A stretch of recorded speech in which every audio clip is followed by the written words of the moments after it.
June 6th, 1944, 0631 hours, Utah Beach, Normandy, France. The first waves of the 4th Infantry Division are still chest-deep in the surf when a forward observer named First Lieutenant John Turtle spots movement behind a concrete emplacement 300 yards inland. He has 2 minutes, maybe 3, before the German gun crew kills another 60 men. He raises his radio handset and reads 8 digits into it. Range, bearing, target description. He waits. 47 seconds later, the emplacement ceases to exist. 47 seconds. From the moment Lieutenant Turtle spoke his first number to the moment steel arrived on target, less than a minute had passed. The gun battery that fired was not behind the ridge directly ahead of him. It was over 3 miles away, invisible, firing at a target its crew had never seen, using elevation settings they had never personally calculated, settings that had been worked out, months earlier, by women sitting at desks in Maryland. Across the channel, in the German 709th Infantry Division's after-action records, a surviving artillery officer wrote that day that American artillery fire was, quote, impossible to predict and impossible to escape. He had been fighting on the Eastern Front since 1941. He had never seen anything like it. Most people, when they think about why America won World War II, think about factories. They think about Sherman tanks rolling off assembly lines and Liberty ships stacked with cargo. That story is true, but it is incomplete, because before any of those factories mattered, before any of those tanks reached the battlefield, someone had to figure out how to make artillery, the weapon that actually kills more soldiers than any other in modern warfare, respond in seconds instead of minutes. Someone had to solve a mathematical problem so enormous that solving it would, almost as a side effect, produce the world's first electronic computer. This is not a story about guns.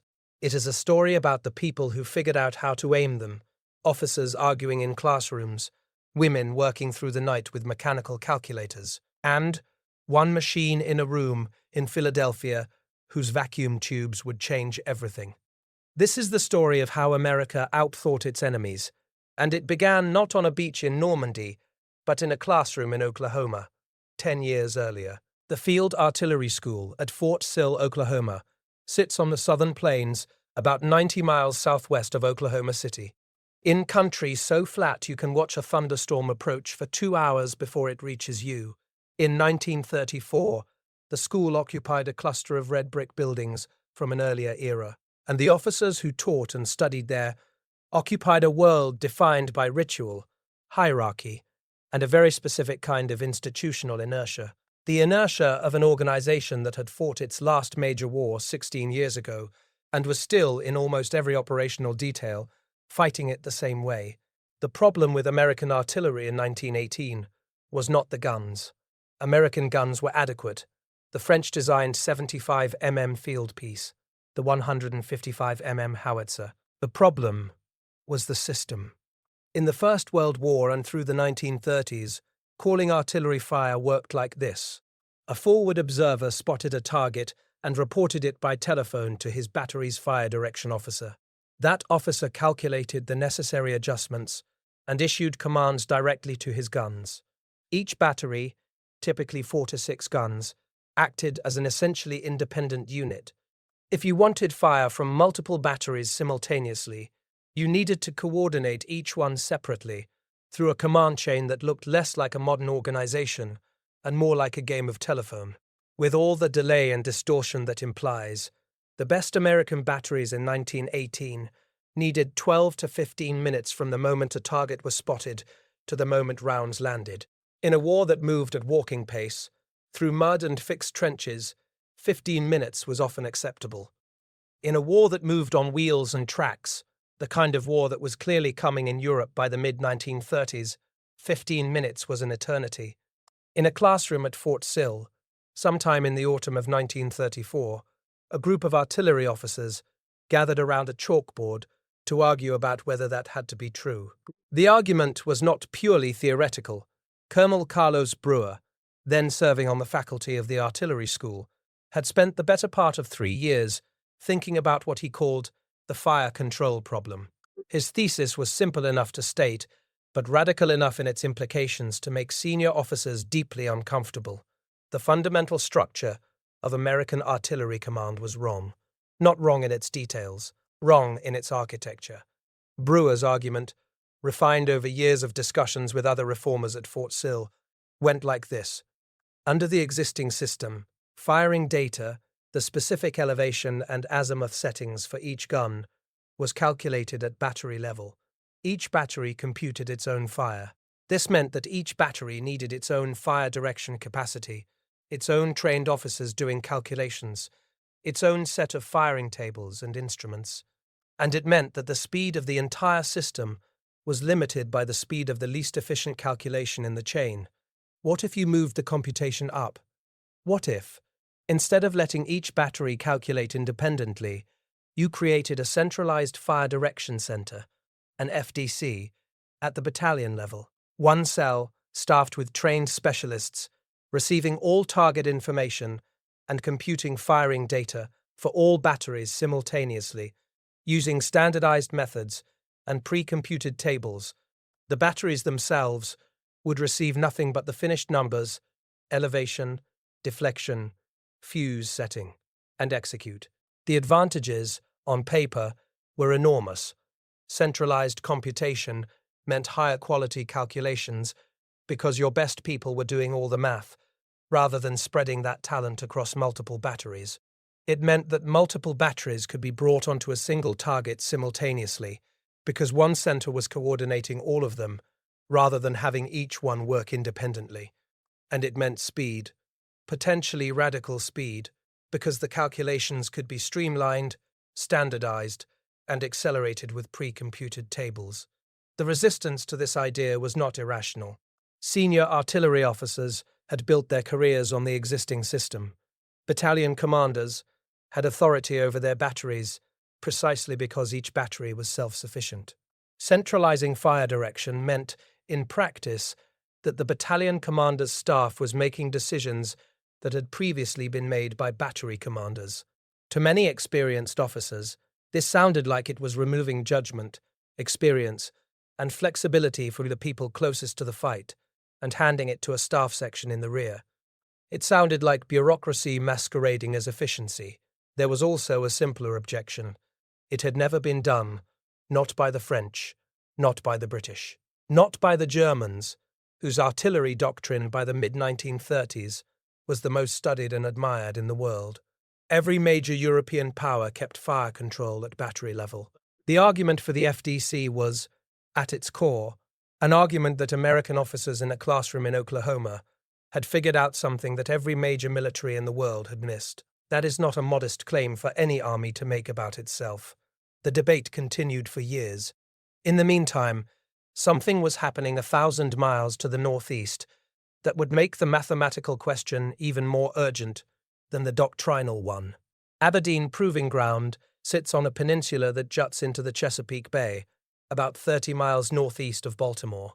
The Army had tested weapons there since 1917, and by the late 1930s, it housed the Ballistic Research Laboratory, a small, serious institution staffed by military officers, civilian engineers, and a handful of mathematicians whose job was to make artillery accurate enough to be useful.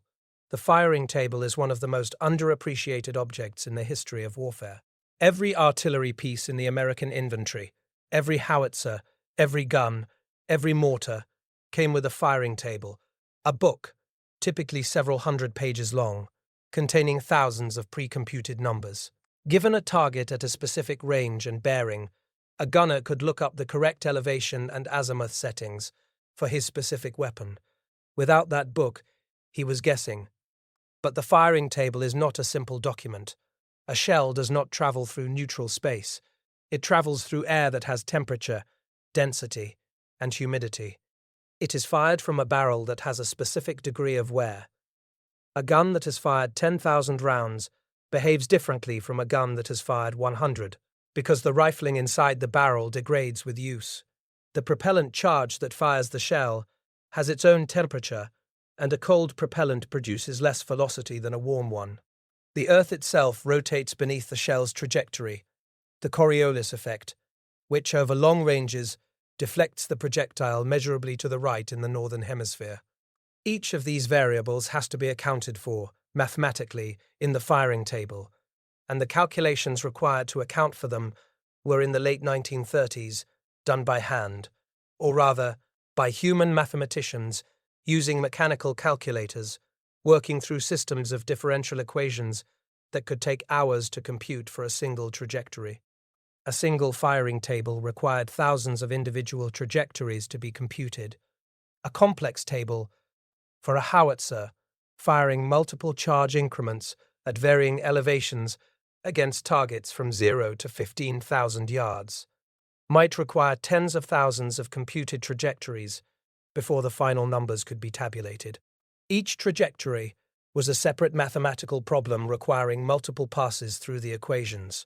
At Aberdeen in 1938, a team of perhaps a dozen male mathematicians was doing this work. They were competent and dedicated, and they were hopelessly, catastrophically overwhelmed by what was coming.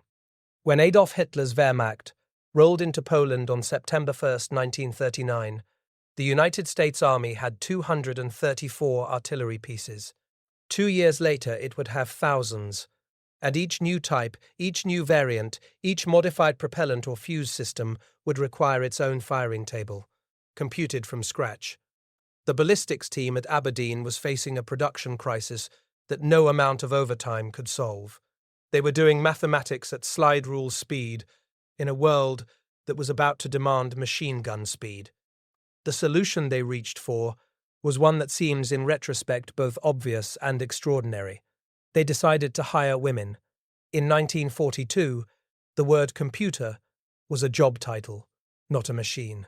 A computer was a person who computed, who took a mathematical problem, broke it into components, and worked through each component methodically until an answer emerged. The title had existed in scientific organizations for decades, and the tradition of using human computers, often women, for repetitive calculation work went back to the observatories of the 19th century. When the Army's Ballistic Research Laboratory decided to expand its computing workforce to meet the firing table crisis, it went to the universities. Specifically, it went to women's colleges and mathematics departments across the Mid-Atlantic and Northeast, looking for women with strong quantitative backgrounds. The recruiting pitch was straightforward and, for many women of the period, irresistible. The work was vital to the war effort. It paid a government salary, and it required exactly the kind of mathematical training that most employers in 1942 had no interest in from a female applicant. Among the first recruits was a 21-year-old from Chestnut Hill, Pennsylvania, named Kathleen McNulty. She had graduated from Chestnut Hill College with a degree in mathematics, one of only 3 mathematics majors in her class, and had spent the months after graduation searching for work that used her training. She found it at Aberdeen, working as a computer for the Ballistic Research Laboratory, computing trajectory tables for artillery firing data.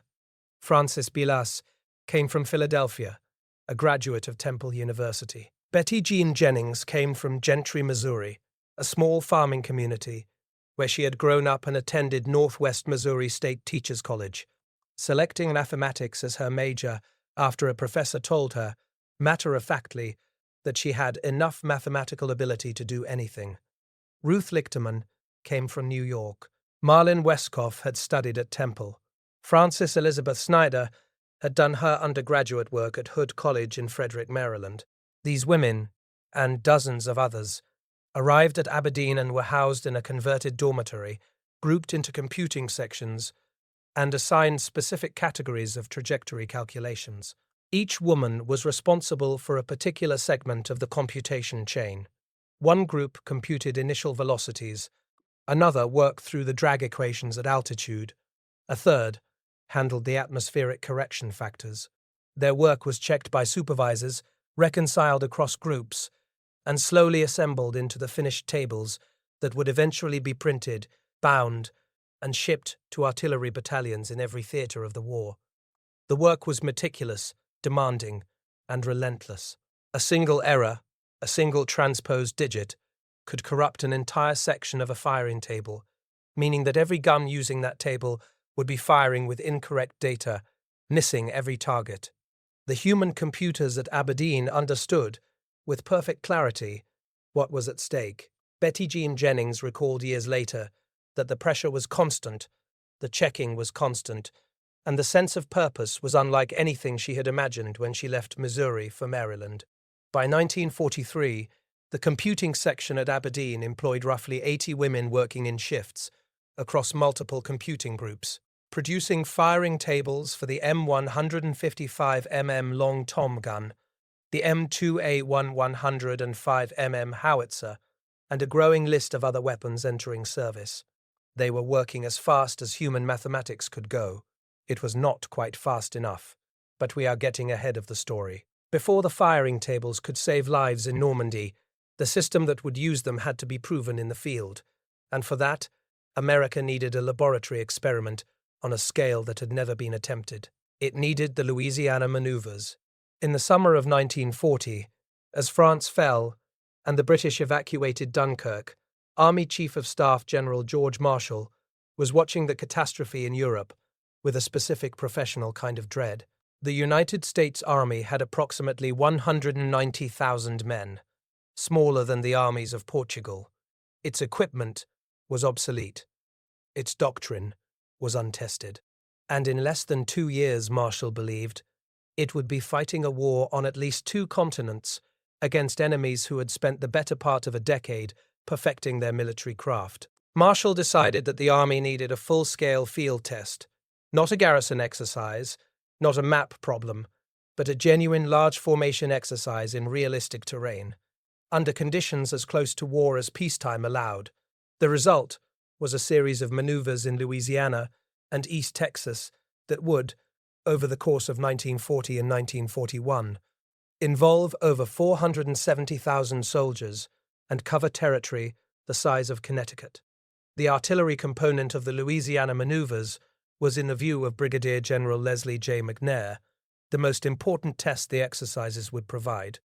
McNair was the Army's principal architect of the maneuvers, a slight, precise, intensely professional officer who had spent his career thinking rigorously about how armies actually fight, rather than how doctrine says they should. He had watched the FDC debate at Fort Sill with interest. The Louisiana maneuvers were, among other things, his opportunity to find out whether the reformers were right. The test was deliberately structured for comparison.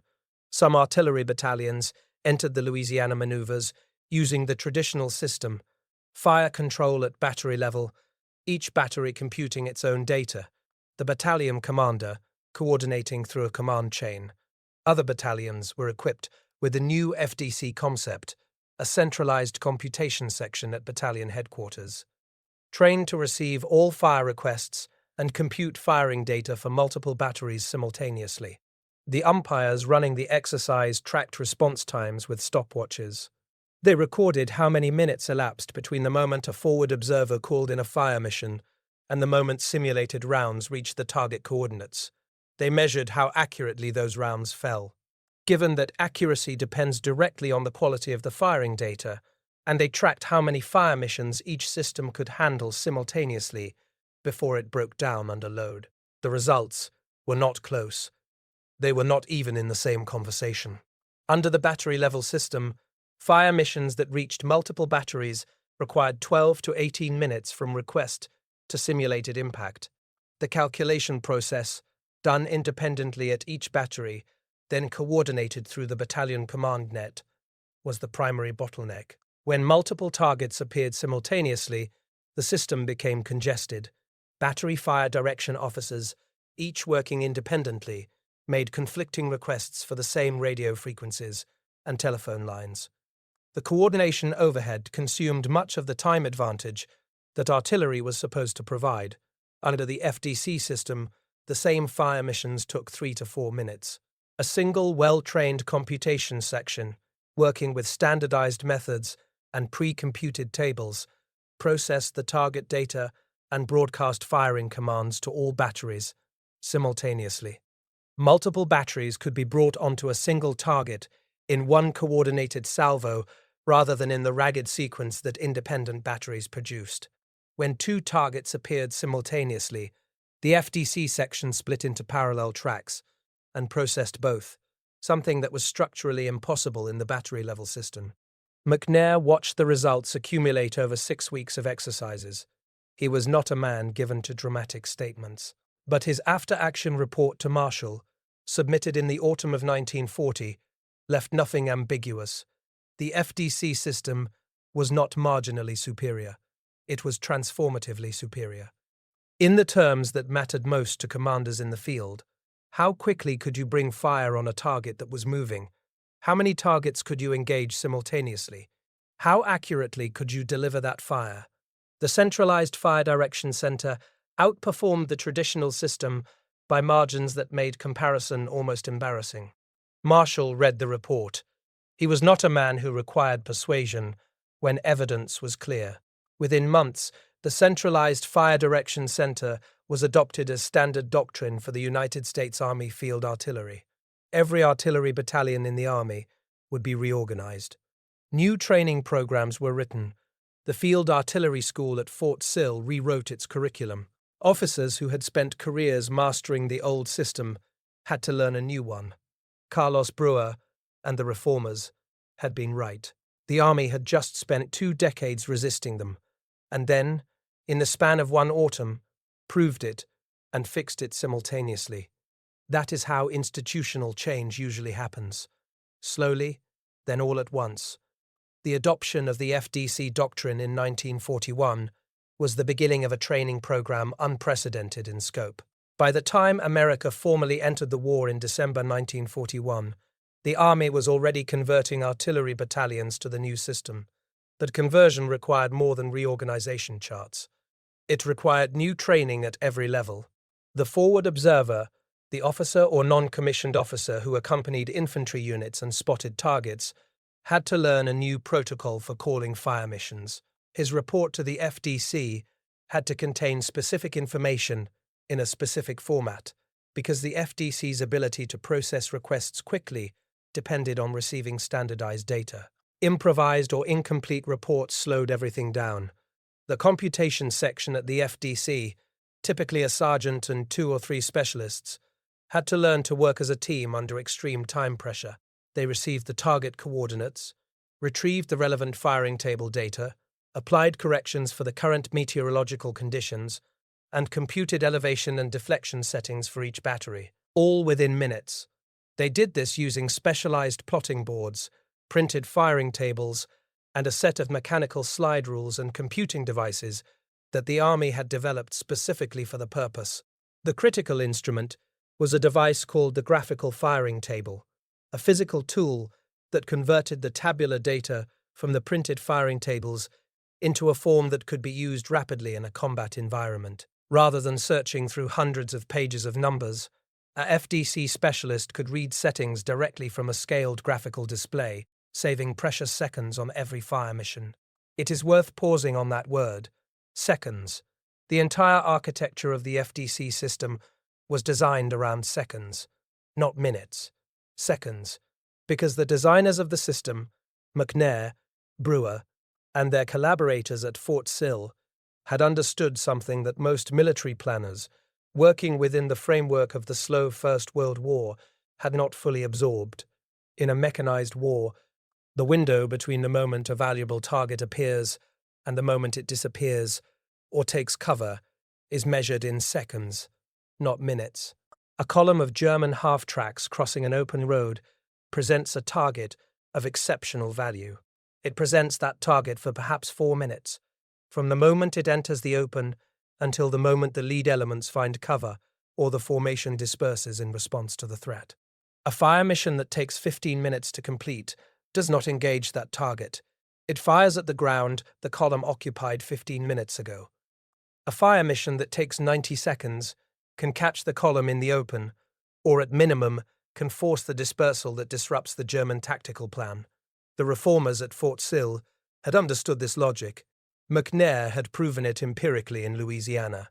Now the Army had to train 40,000 people in the system that embodied that logic. in the 18 months before they went to war. Fort Sill expanded its training capacity dramatically. New courses were developed for FDC officers and non-commissioned officers. The school cranked out graduates at a rate that would have been inconceivable in 1939. And all of those graduates depended for the accuracy of their fire on the firing tables that the women at Aberdeen were computing around the clock. By 1943, Kathleen McNulty, had been at Aberdeen long enough to know its rhythms, the morning assignments, the mid-afternoon check sessions, the careful logging of computed values into the master tables that would eventually be typeset, printed, and distributed to the field. She had also been there long enough to understand the scale of the problem she and her colleagues were trying to solve. The Army's artillery arsenal had expanded from a handful of standard types to over 24 distinct systems, each requiring its own firing table. Each table requiring tens of thousands of individual trajectory computations. For the M2A1 105mm howitzer alone, the weapon that would become the most widely used artillery piece in American service, the firing table ran to hundreds of pages, covering 11 charge increments. Elevation angles from -5 degrees to 65 degrees, and range corrections for wind, propellant temperature, and atmospheric density across the full spectrum of conditions the weapon might encounter, from the Arctic to the tropics. The computation for each row of that table required solving a system of differential equations describing the forces acting on the shell at every instant of its flight, across discrete time steps from muzzle to impact. Each time step was a separate computation. Each trajectory had dozens of time steps. Each table row was a separate trajectory, and a single table might contain 1,000 rows. The women worked in a building that was part library, part factory. Long tables held mechanical calculators, Marchant and Monroe machines, each capable of multiplication and division, but requiring human judgment for every step. A computer would set up the equation for a given time step, execute the multiplication, read the result, write it down, and use it as the input for the next step. Errors propagated. Errors had to be found and corrected. The checking process was built into the workflow from the beginning, because the alternative was unacceptable. Francis Bilas later described the work as demanding a kind of sustained focus that was physically exhausting, not because any individual step was difficult, but because the price of distraction was high. And distraction was always waiting. A misread digit, a transposed number in the logging sheet, an arithmetic error in the third decimal place. Any of these could corrupt a section of the firing table, and corrupted firing tables meant guns that missed. Guns that missed meant soldiers who died. The women at Aberdeen knew this. Most of them had brothers or boyfriends or fathers in uniform. The connection between their mathematical work and the survival of those men was not abstract. It was the reason the work had to be right, and the reason the work had to be fast, and the reason they kept coming back to those mechanical calculators, morning after morning, working through the equations that would eventually travel to Normandy in a printed book no larger than a paperback novel. By late 1943, the computing section at Aberdeen had produced firing tables for the principal American artillery weapons in sufficient quantity to supply the forces that would land in France the following summer. The system was ready, on paper. What remained was the test that would reveal whether the theory was true. The Allied invasion of Normandy was, among other things, the largest operational test of American artillery doctrine in history. On D-Day, and in the weeks that followed, over 100 American field artillery battalions operated in the European theater, every one of them using the FDC system, every one of them firing from tables computed at Aberdeen Proving Ground. The numbers that define the FDC system's performance in Normandy come from unit logs that were kept, sometimes imperfectly, sometimes under fire, by the soldiers who operated the system under the harshest possible conditions. First Army artillery records, preserved at the National Archives, show fire missions being completed in times that would have been literally unthinkable under the pre-war doctrine. Captain John Cochrane, commanding the headquarters battery of the 62nd Armoured Field Artillery Battalion, logged a fire mission on June 10, 1944, in which a forward observer with the 1st Infantry Division reported an enemy tank concentration forming near the village of Caumont-Levante. The FDC received the report at 13:47 hours. The first battery began firing at 13:49, 22 seconds. 2 additional batteries were on the same target by 13:50. Total elapsed time from observer report to 3 battery coordinated fire, 2 minutes, 41 seconds. Across the same battlefield, German artillery was operating under a doctrine that had not fundamentally changed since 1918. Battery-level fire control, computed by officers at each battery with firing tables, and instruments that predated the American reforms by decades. A captured officer from the German 352nd Infantry Division, interviewed by 1st Army Intelligence in late June 1944, was asked about the American artillery. He said, and the translation is preserved in the 1st Army G2 report, that his men had developed a specific fear of American artillery fire that was different from their fear of German or Soviet artillery. The difference, he explained, was the speed. When our artillery fires, there is time to find cover. American artillery, by the time you hear it, it has already arrived. German artillery in the Normandy fighting typically required 15 to 20 minutes to engage a new target. Time to receive the observer report, compute the data at battery level, communicate the settings to the guns, load, and fire. 15 to 20 minutes was, in most tactical situations, long enough for the target to move, take cover, or at minimum disperse. The window of opportunity opened and closed before the Germans could act on it. American artillery was operating in a different temporal universe. 2 minutes and 41 seconds. 90 seconds on a good mission with a well-trained crew. In the time it took a German artillery battery to compute and communicate a single fire mission, an American FDC could complete 6. If D-Day was the first test of American artillery doctrine, Operation Cobra, the July 1944 breakout from Normandy that shattered the German defensive front and began the liberation of France, was its final examination. General Omar Bradley's plan for Cobra called for a preliminary carpet bombing by the 8th Air Force, followed by a ground assault that would punch through the German lines near Saint-Lô and exploit the breakthrough with armored columns. The artillery's role in Cobra was not supplementary, it was central. Bradley wanted suppressive fire so dense and so rapid that German defenders could not shift forces, could not counterattack, could not even raise their heads during the critical minutes when American infantry was crossing the open ground between the bomb line and the German positions. The 30th Infantry Division, attacking in the center of the Cobra front, was supported by multiple artillery battalions operating in coordinated FDC linkage, a technique called massed fires in which the battalion-level FDCs were further coordinated through a division artillery headquarters, allowing all available guns to be brought onto a single target simultaneously on command. When a German Kampfgruppe attempted a counterattack near Mérigny on July 27th, it was detected by forward observers before it could close with American infantry. The fire mission that responded engaged the counterattacking force with over 200 guns firing in coordination. The first rounds were in the air within 90 seconds of the observer's report. The counterattack ceased to exist as a coherent military force within 7 minutes. Oberst Werner von Kistowski, commanding what remained of a Panzer Lehr regiment after the Cobra breakthrough, was captured near Coutances on July 30th. His interrogation report, filed by 1st Army Intelligence, contains a passage that has been quoted by artillery historians ever since. "I have fought in Russia and in North Africa.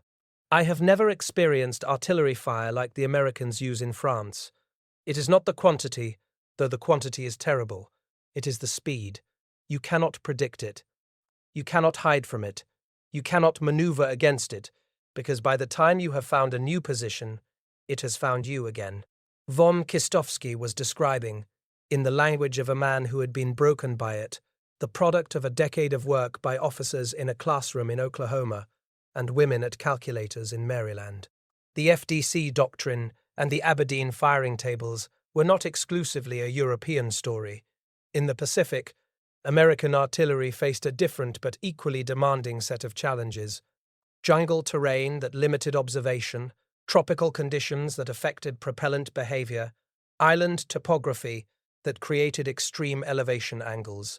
The firing tables had to account for all of it, and the FDC system had to adapt to an environment where forward observers were sometimes operating in jungle undergrowth, with visibility measured in yards rather than miles.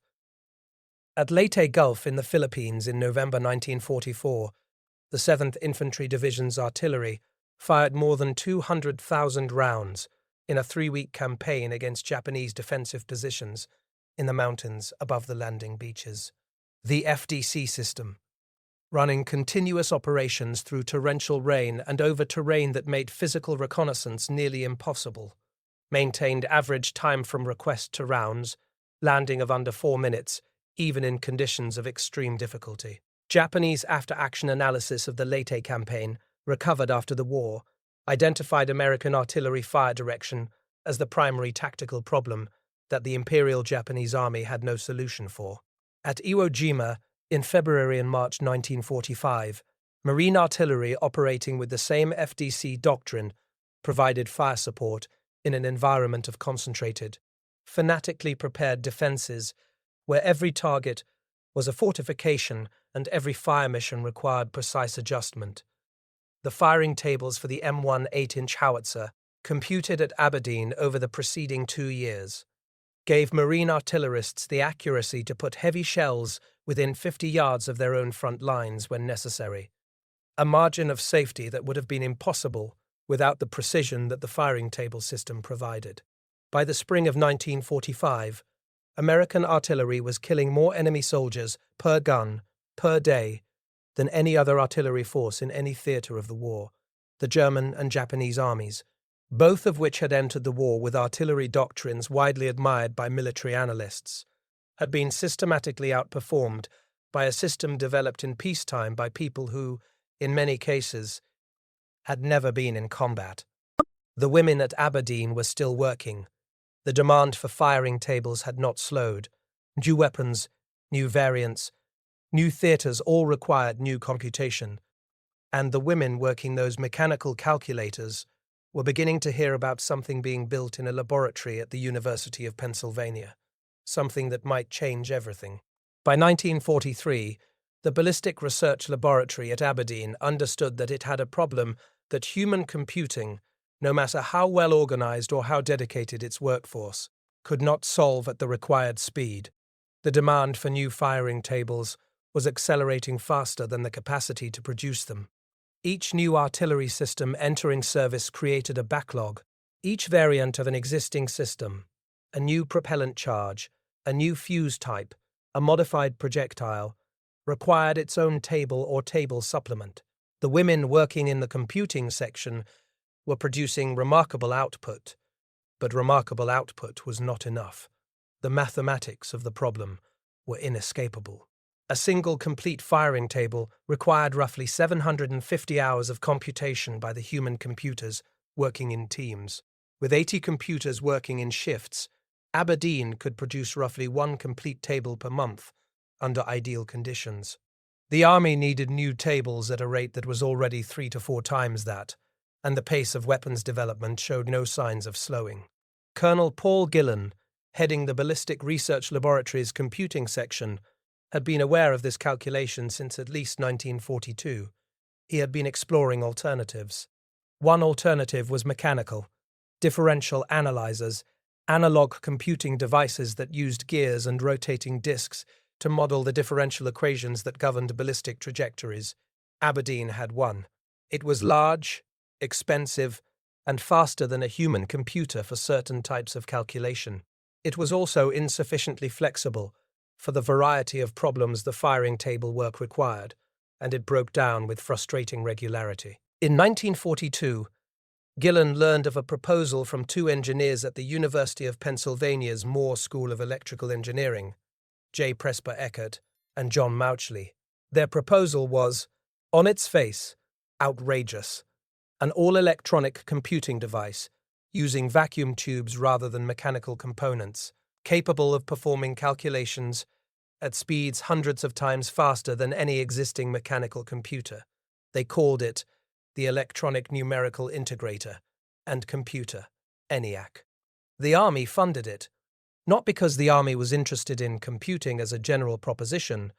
The Army was interested in artillery firing tables. The contract, signed in June 1943, specified that the primary purpose of ENIAC was the computation of ballistic trajectories for artillery firing tables. This is the machine that most people know as the ancestor of every computer in existence. Most people do not know that it was built, fundamentally, to solve the same problem that 80 women in Maryland were solving by hand. ENIAC was not operational until late 1945, too late to affect the firing tables used in Normandy or in the Pacific campaigns of the war years. But its construction ran parallel to the war, and the people who were going to operate it had to be recruited and trained well before it was complete. The Army and the Moore School engineers faced a practical problem. Nobody had ever programmed an electronic computer before, because no electronic computer had ever existed. The skills required to operate ENIAC were not technical in the narrow sense. ENIAC was programmed by physically reconfiguring its cables and switches, routing the flow of calculation through its 40 panels of vacuum tubes and accumulators. The people who were going to do this needed mathematical sophistication sufficient to understand what the machine was doing, combined with the practical problem-solving ability to translate a ballistic equation into a sequence of machine operations. The Army looked at its workforce. The answer was obvious. 6 women were selected from the human computing pool doing ballistics work, women who already understood the mathematics of trajectory computation because they had been computing trajectories by hand for years. Their names were Kay McNulty, Betty Jean Jennings, Frances Billas, Betty Snyder, Marlin Weskoff, and Ruth Lichterman. They received no formal training in how to program ENIAC, because no formal training existed. They received the ENIAC technical manuals and told to figure it out. They did. Kay McNulty, the same young woman from Chestnut Hill who had arrived at Aberdeen in 1942 to compute artillery trajectories by hand, spent weeks working through the logic of how to route a ballistic computation through ENIAC's panels. The machine had no stored program and no operating system in any modern sense. Every computation required a unique physical configuration of cables connecting ENIAC's accumulators and function tables in a sequence that corresponded, step by step, to the mathematical operations required. To compute a single artillery trajectory, the same calculation that required hours of human computation, ENIAC needed approximately 30 seconds. In an hour, it could complete what would take a human computer working alone 3 years. The firing table that required 750 hours of human computation could, in principle, be completed by ENIAC in a few days. On February 15, 1946, ENIAC was publicly unveiled at the Moore School of Electrical Engineering. The press attended. Generals attended. The demonstration was a ballistic computation, naturally, and the results were presented to an audience that had no framework for understanding what they were looking at. Newspapers described the machine's speed in terms of multiplications per second. Popular accounts noted that it filled a room 18 feet wide and 80 feet long, that it contained 17,468 vacuum tubes, and that it consumed 150 kilowatts of power. What the newspapers did not fully capture, because the 6 women who had programmed it were not on the stage for the announcement, were not mentioned in the initial press coverage, and would not receive significant historical recognition for decades, was that the machine's most important quality was not its speed. Its most important quality was that it existed at all. ENIAC was proof that computation could be automated, that the mathematical labor that had required 80 women working in shifts could be reduced to a machine the size of a room. And that machine existed because the Army needed to compute artillery firing tables faster than human beings could compute them. The most important weapon the United States Army fielded in World War II led directly to the invention of the modern computer. The trajectory that began at Fort Sill, in a classroom in the 1930s, ended in Philadelphia, in a room full of vacuum tubes, in 1946. The mathematics had been right all along. For decades after the war, the story of ENIAC was told as the story of Eckert and Mauchly, the engineers who designed the hardware, the men whose names appeared in the technical reports and the patent applications. The 6 women who programmed it were routinely described, when described at all, as operators, a word that implied they were simply running a machine rather than solving an unprecedented computational problem from scratch. Kay McNulty, who had computed artillery trajectories by hand for 3 years before she programmed ENIAC, knew better. Betty Jean Jennings knew better. The work of programming ENIAC, of translating the mathematics of ballistic trajectory into a sequence of physical configurations on a machine that had no instruction set, no compiler, no programming language, no precedent, was itself a mathematical and intellectual achievement of the highest order. It required the same sustained analytical precision that the firing table work had required, applied to a problem that was entirely novel. The rehabilitation of the ENIAC programmer's reputation was slow and largely the work of one person, Kathy Kleiman, a law student who encountered a photograph of ENIAC at the Smithsonian in 1986 and noticed that it contained women she could not identify. The photograph was used in countless exhibits and publications about ENIAC. Nobody knew who the women were. Kleiman spent over a decade tracking down surviving members of the original ENIAC programming team, interviewing them on camera and documenting what they had actually done. Her documentary, Top Secret Rosies, aired in 2010. Her book, Proving Ground, published in 2202, is the definitive account of the Aberdeen computing section and its connection to ENIAC. By the time Kleiman found them, most of the women had built distinguished careers in the nascent computer industry. Betty Jean Jennings, who worked on ENIAC's first operational ballistic computations, went on to work on BINAC and UNIVAC, and became one of the first people in the world to run an actual program on an electronic stored program computer. Kay McNulty married J. Presper Eckert, one of ENIAC's designers, and worked in computing for the rest of her career.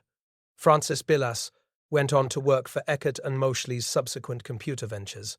The technical skills they had developed, computing artillery trajectories by hand, then programming ENIAC to do the same thing electronically, turned out to be precisely the skills the emerging computer industry needed most. They had gone from solving the problem of how to aim artillery to solving the problem of how to build machines that could think. The thread connecting those two problems was unbroken. By the end of World War II, the United States Army Field Artillery had fired over 1.5 billion artillery rounds across all theaters of the war. The rate of fire per gun, the accuracy per round, and the speed of fire mission execution were, by any measurable standard, the highest achieved by any artillery force in any theater of the conflict. Post-war analysis by both American and captured German officers consistently identified American artillery as the single most effective tactical weapon the U.S. Army possessed, more effective, in terms of enemy casualties per unit of resource expended, than air power, armor, or infantry action. The kill ratio numbers are stark. American field artillery battalions operating with the FDC doctrine and Aberdeen-produced firing tables achieved approximately 30 to 40% higher hit rates on observed fire missions than comparable German units operating under battery-level fire control. The time advantage, 90 seconds versus 15 minutes, translated directly into a qualitative superiority that German commanders recognized but could not match. They had no equivalent to the FDC system, and no equivalent to the firing tables that made it work. General Hermann Balck, one of the most tactically gifted German commanders of the war, wrote in his post-war memoirs that American artillery represented a doctrinal revolution that German military education had simply failed to anticipate. "We could deal with American infantry and American armor," he wrote. "We could not deal with American artillery. It was always faster than our response and more accurate than our intelligence allowed for." Balck was not conceding the war in that passage. He was identifying the specific technical and doctrinal superiority that made the war's outcome what it was. The Aberdeen computing section produced firing tables for 47 distinct artillery systems during the war years. 80-plus women, working in shifts across multiple computing groups, produced the mathematical foundation that made American artillery accuracy possible. Their work was printed, bound, and shipped to every artillery battalion in every theater, a library of pre-computed mathematics that sat in every FDC's equipment bag, ready to be consulted when the Forward Observer's report came in and the clock started. Fort Sill, Oklahoma, remains the home of the United States Army Field Artillery School. The doctrinal principles first tested there in the 1930s, centralized fire direction, standardized computation methods, pre-computed firing tables, are embedded in the field artillery's institutional DNA. The modern equivalent of the Fire Direction Center now uses digital fire control systems that accept target data electronically and compute firing solutions in milliseconds. The principle is the same one Colonel Brewer argued for in 1934. The mathematics are done by machines that trace their intellectual lineage directly to ENIAC. Aberdeen Proving Ground continues to operate as a major Army research and test installation, though the Ballistic Research Laboratory has evolved through several organizational changes.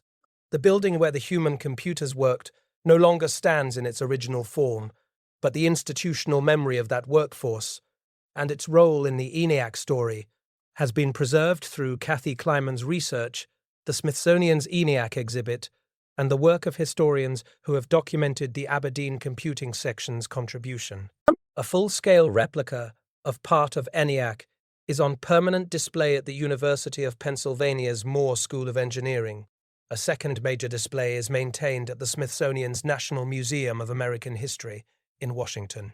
The plaques describing ENIAC's history now include the names of the 6 women who programmed it: Kay McNulty, Betty Jean Jennings, Frances Billas, Betty Snyder, Marlin Westkoff, and Ruth Lichterman are part of the official record.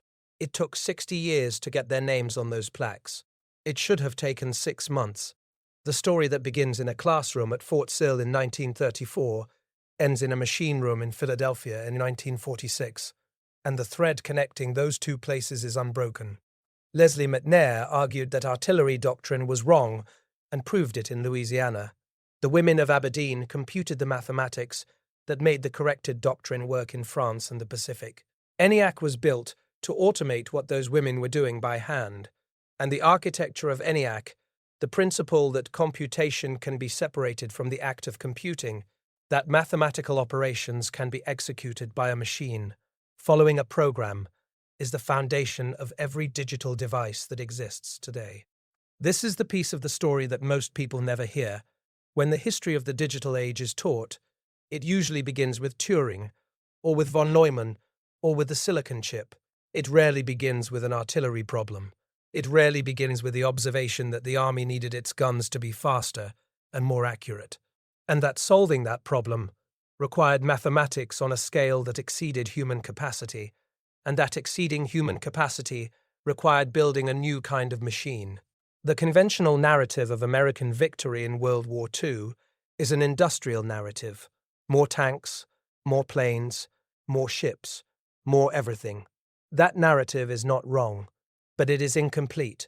The guns that fired 1.5 billion rounds were not remarkable because of their quantity. They were remarkable because of their accuracy. And their accuracy was not a function of American manufacturing prowess. It was a function of American intellectual enterprise, of officers willing to argue against established doctrine and prove their case in field conditions, of mathematicians willing to spend years computing trajectories by hand so that the men in the field would have the data they needed, of engineers willing to attempt a machine that had never existed before.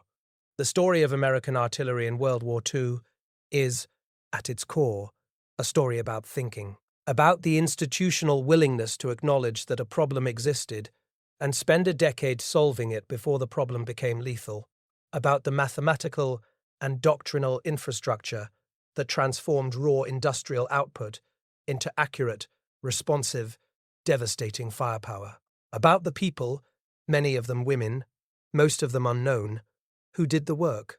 Remember Lieutenant John Turtle on Utah Beach at 063 1 hours on June 6, 1944, raising his radio handset and reading 8 digits into it. 47 seconds later, the target was destroyed. Those 47 seconds were not an accident of circumstance. They were the product of a decade's work by officers in a classroom arguing about doctrine, by women in a laboratory computing mathematics by hand, and by engineers building a machine that had never existed before. Every second of those 47 was earned. The thunder spoke. The sky belonged to American mathematics. And nothing was ever the same again.